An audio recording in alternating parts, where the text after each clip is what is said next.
자, 1학년 여러분, 미니 모의고사 1회차 풀이를 하도록 하겠습니다. 자, 1회차는 문학과 비문학 중에서 비문학을 풀이를 하겠습니다. 자, 이번 비문학에서 다루어진 플라톤의 이데아론 같은 경우에는 여러분이 앞으로 풀게 될 비문학에서 종종 마주치게 될 제재입니다. 그래서 비문학을 풀이하기로 했습니다. 자, 먼저 시작하기에 앞서서 제가 생각하는 비문학을 공부하기 위한 본질적인 방법에 관한 이야기를 하고자 합니다. 자, 비문학을 잘하기 위해서 가장 중요하게 필요한 능력은 첫 번째, 문단별로 핵심 내용을 정리하는 것입니다. 자, 문단을 읽어보면 여러 가지 정보들이 들어있는데 그 정보 중에서 내가 문제를 해결하기 위해 혹은 글에서 핵심 내용이 무엇인지 요걸 파악하는 게 첫 번째로 중요하다고 생각을 합니다. 자, 그럼 문단별 핵심 내용을 정리한 후에는 두 번째, 그 문단 사이의 관계, 그 문단에서 제시된 정보들 사이의 관계를 파악하는 게 중요하다고 생각을 합니다.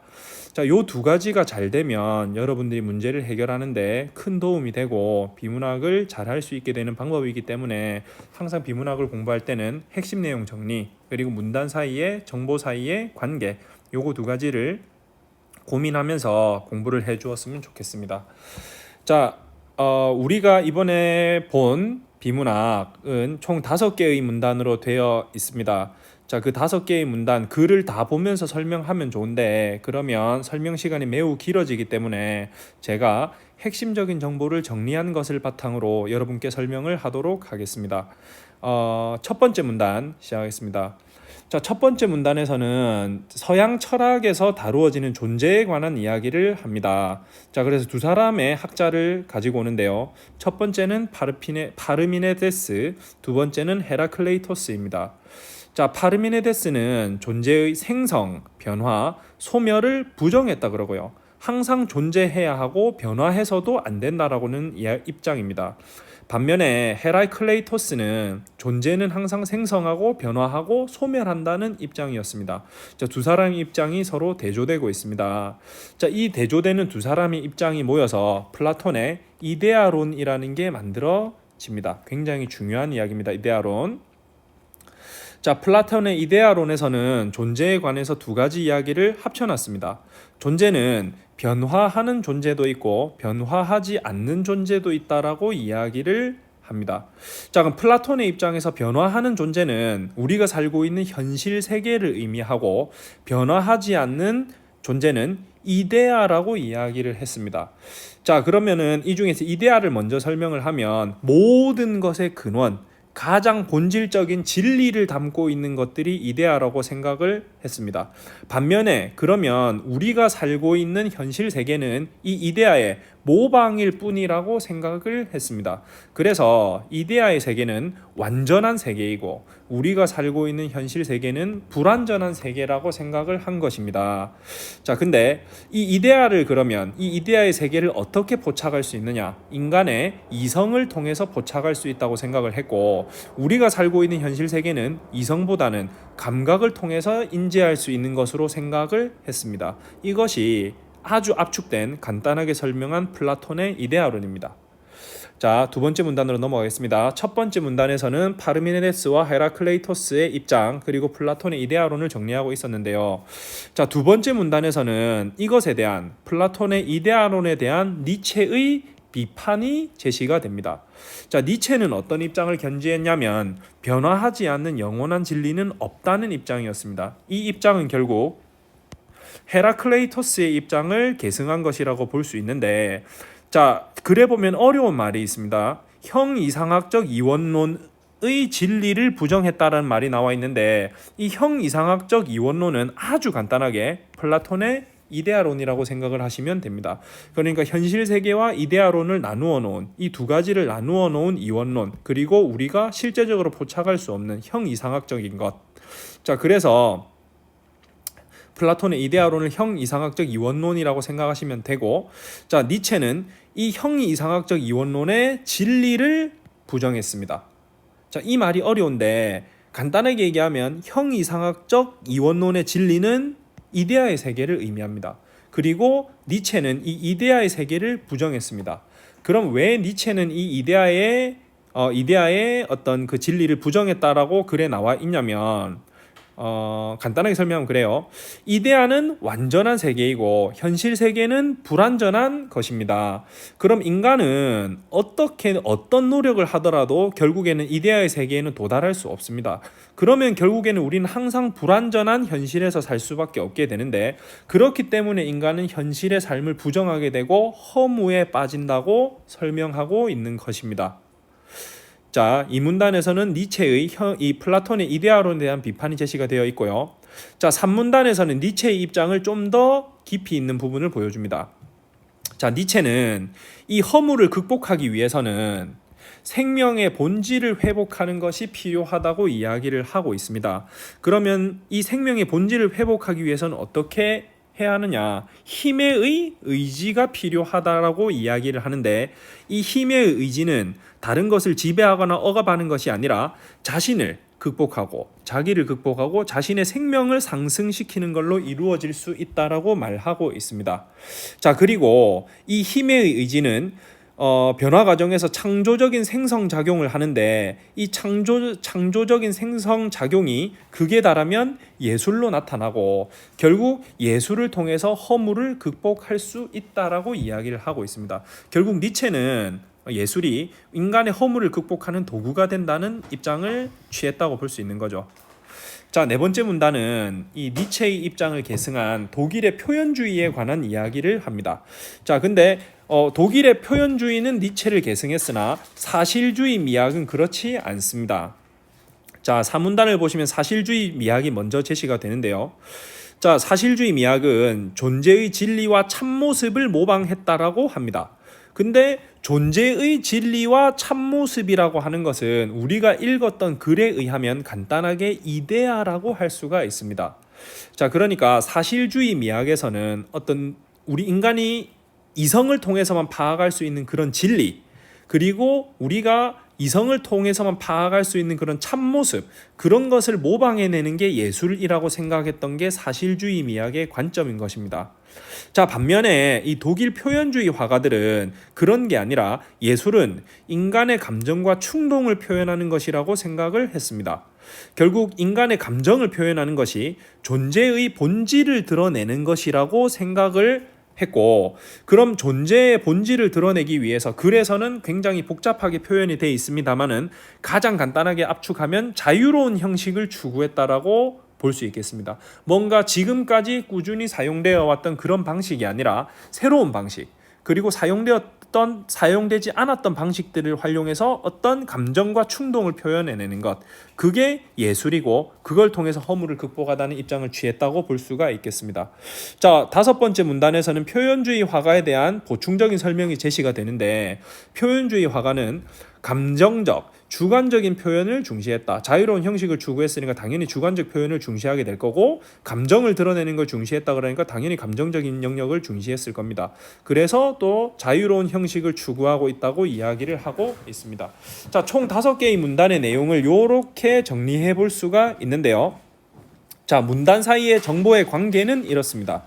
자, 첫 번째 문단에서는 형이상학적 이원론, 다르게 얘기하면 플라톤의 이데아론에 관한 이야기를 하고 있었습니다.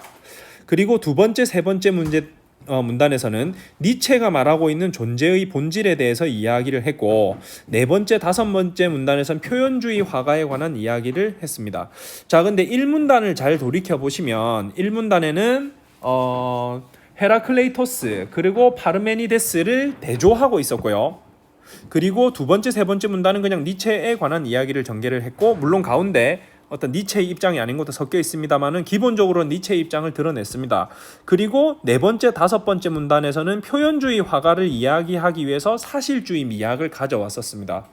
자, 그래서 이 글에서 주되게 사용하고 있는 전개 방식은 비교나 대조라고 할 수 있고, 이 글에서는 이 비교와 대조의 내용을 담은, 그러니까 형이상학적 이원론에서 어떤 본질적인 것, 이데아의 관점에 있는 것, 그리고 현실 세계의 관점에 있는 것, 다르게 얘기하면 변하지 않는 존재, 그리고 변한 존재, 이거 두 개를 비교하는 문제가 굉장히 많이 출제될 수밖에 없습니다. 비문학에서 정보들 사이의 관계를 파악하는 건 요거 때문에 중요하니까 한번 확인해 주셨으면 좋겠고, 문제풀이로 넘어가겠습니다. 자, 5번 문제. 윗글에 대한 설명으로 가장 적절한 것은 인데 풀어볼게요. 자, 1번 니체의 철학적 개념을 예술 양식의 발전 단계에 따라 정리하고 있다라고 돼 있는데 이 글에서는 예술 양식이 발전하는 단계는 언급되지 않습니다. 1번은 틀렸고요. 자, 2번 예술에 대한 니체의 견해가 시대에 따라 달리 평가받는 원인을 분석하고 있다. 근데 예술에 대한 니체의 견해가 시대에 따라 달리 평가받는 원인, 시대가 없죠. 시대가 여러 개로 나누어져 있지 않는 글이었습니다. 그래서 2번도 틀렸고요.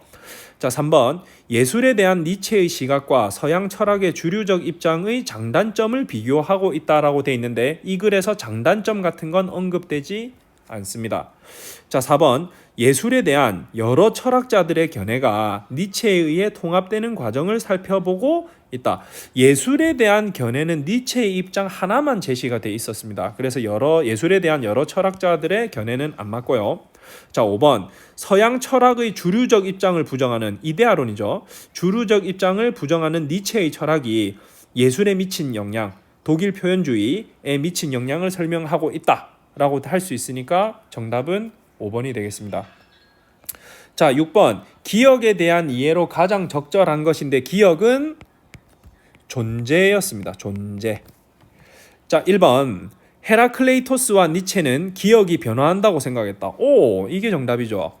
자, 헤라클레이토스도 존재가 생성, 변화, 소멸한다고 이야기했고 니체 역시도 마찬가지 헤라클레이토스를 계승했다고 생각을 할 수가 있으니까 답이 1번입니다. 자, 파르메니데스와 플라톤은 기억이 불완전하다고 여겼다라고 돼 있는데 이거 틀렸죠.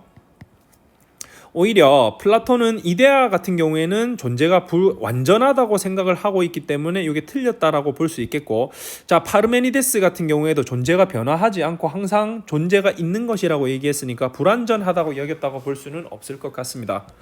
자, 플라톤과 헤라클레이토스는 영원히 변하지 않는 기억이 있다고 보았다. 플라톤은 이데아론에서 오케이, 변하지 않는 뭔가 있다고 봤는데 헤라클레이토스는 항상 변화한다라고 이야기했으니까 헤라클레이토스는 정답이 될 수가 없으니까 3번도 틀렸습니다.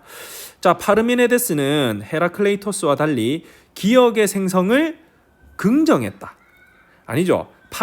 파르메니데스는 생성도 변화도 소멸도 없다고 이야기했고 오히려 헤라클레이토스가 생성, 변화, 소멸을 긍정했습니다. 반대돼 있는 거죠. 그러니까 이것도 틀렸습니다. 자, 5번 플라톤은 니체와 달리 기억의 근원을 감각을 통해 인식할 수 있다고 보았다 라고 돼 있는데 근원은 여기에서 쉬운 말로 이데아라고 바꿔봅시다. 자, 그럼 플라톤은 이데아를 뭐를 통해 인식할 수 있다고 보았느냐? 감각이 아니라 이성을 통해 인식할 수 있다고 보았습니다. 따라서 5번도 틀렸습니다. 자, 아까 이 글의 서술 방식이 비교나 대조라고 이야기했는데 비교나 대조기 때문에 6번 문제가 출제가 되는 거예요. 안에 있는 정보들을 엮어서 서로 다른 내용을 묶어서 이런 식으로 문제가 출제된다는 거 잘 이해해 줬으면 좋겠습니다. 자, 7번 문제로 넘어가겠습니다. 7번 윗글에 나타난 표현주의 화가들의 생각으로 적절하지 않은 것. 표현주의는 주관을 중시하고 자유로운 형식을 중시했으니까 자, 그거와 반대되는 내용이 들어가 있으면 답이 되겠죠. 적절하지 않은 거니까. 자, 1번 인간의 감정을 존재의 본질을 드러내는 것으로 인식했다. 맞죠. 감정이 존재의 본질 연결됩니다. 2번 존재와 진리의 참모습을 모방하는 것이 중요하다고 여겼다. 참모습 어떤 단어랑 연결할 수 있을까요? 바로 이데아와 연결할 수 있을 겁니다. 따라서 2번이 오답이 되겠네요. 자, 3번 시시각각 변화하며 생성과 소멸을 반복하는 감정을 중시했다. 맞죠? 자, 4번 예술가로서의 주관적인 표현을 예술이 추구해야 하는 가치라고 생각했다. 주관적 표현 5번째 문단에 중시했다고 나와 있고요.